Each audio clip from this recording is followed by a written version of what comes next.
Hello friend, তোমরা সবাই কেমন আছো? আশা করি তোমরা খুব ভালো আছো। আর আমিও খুব তোমাদের আশীর্বাদে খুব ভালো আছি। তো আর ভিডিওটা আমি এখান থেকে স্টার্ট করছি বিকেল থেকে।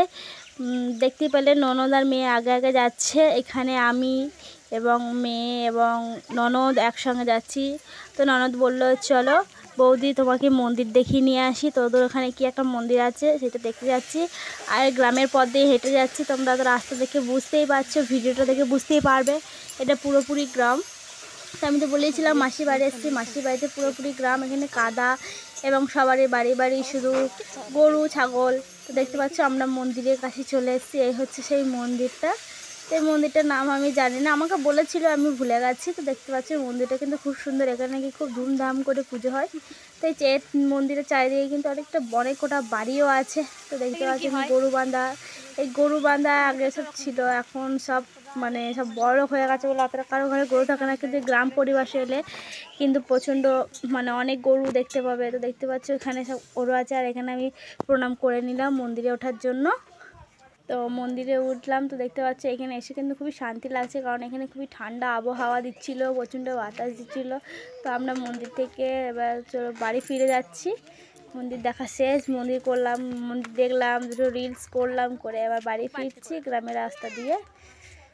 দেখতে পাচ্ছি আমার পিছনে কিন্তু শুধুই মাটির বাড়ি, গ্রামের এদিকে শুধু মাটি।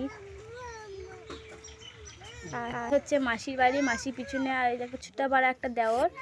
আর এবার আমি মাঠে এসেছি, তোমাদের সঙ্গে কিছুক্ষণ কথা বলবো।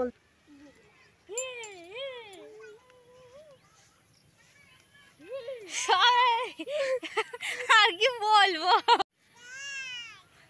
তো অনেকক্ষণ পর আমাকে হয়তো তোমরা দেখতে পেলে। তো ভিডিওটা আমি এখানে ঘুরতে গেছিলাম, তো তোমাদের সঙ্গে তো পরে আমি শেয়ার করবোই।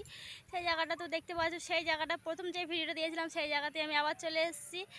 কদিন ছিলাম না, গেছিলাম মায়ের বাড়ি, অসুস্থ ছিলাম বলে মায়ের বাড়ি গেছিলাম। তারপরে এসে দেখছি মাঠে সব ধান পেকে গেছে এবং সব কেটে নিয়েছে। তো দেখতে পাচ্ছ আমার চারপাশটা কিন্তু একদম পুরো ফাঁকা হয়ে গেছে।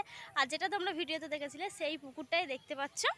এই কদিন হলো জল ভরেছে, এখন জলটা একটু হয়তো বেড়ে গেছে। আর পিছনে ধান তো এসে আমি দেখতে পাচ্ছি একটাও ধান নেই, সব ধান একা পরিষ্কার করে নিয়েছে, মানে পেকে গেছে, সব কেটে নিয়েছে চাষিরা, কেটে নিয়ে ঘর ভরেছে। তো দেখতে পাচ্ছ কত সুন্দর ছিল, যখন সবুজ সবুজ ছিল হয়তো অনেকটা ভালো ছিল, আর এখন কেটে নিয়েছে তো এখন হয়তো বিষয়টা অতটা ভালো লাগছে না। আর যখন সবুজ থাকে তোমরা জানোই প্রকৃতির সবচেয়ে প্রিয় জিনিস হচ্ছে সবুজ। সবুজ জিনিস থাকলে সব মানুষেরই ভালো লাগে। আর গ্রীষ্মকালে বিকেলবেলায় বেড়াতে এলে তো সবুজ জিনিস থাকলে অবশ্যই ভালোই লাগবে, তাই না বলো? এই ফুলটা তো আমি ওইখানে আস্তে আস্তে পেরে নিলাম গাছ থেকে। তো ফুলটা তোমরা আগের ভিডিও বলেছিলাম যে এটা কী ফুল এবং কী ফুলের গাছ, তোমরা কমেন্ট করে বলো। কেউ কিন্তু কমেন্ট করে বলোনি। আর হ্যাঁ, আর একটা কথা হচ্ছে যে আমার ভিডিও তোমরা কিন্তু দেখছো না, খুবই কম দেখছো, এবং ভিডিওটা আমার বেশি ভিউজ আসছে না।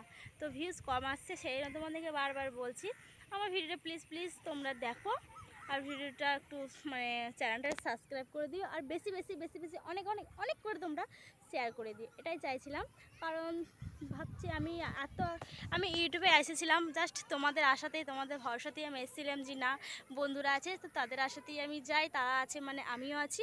তো তোমাদের আশাতেই আমি এসেছিলাম। আমার একটা ড্রিম আছে, সবাই তো মানে সবাই ইউটিউব করছে, অনেক বড় ইয়ে হচ্ছে, তো আমিও সেটা চাইছিলাম। জাস্ট আমার শখ, জাস্ট আমি একটু ইউটিউবে ভিডিও করব। তো সেই জন্যই আমার ইউটিউবে সোশ্যাল মিডিয়ায় আসা। তো তোমরা চাইলে একটু প্লিজ বেশি করে শেয়ার করে দিও এবং সাবস্ক্রাইব করে দিও, পাশে থেকো। আর ভিডিওটা যদি ভালো লাগে তাহলে like comment share and subscribe করতে ভুলো না। তো দেখা হবে নেক্সট ভিডিওতে।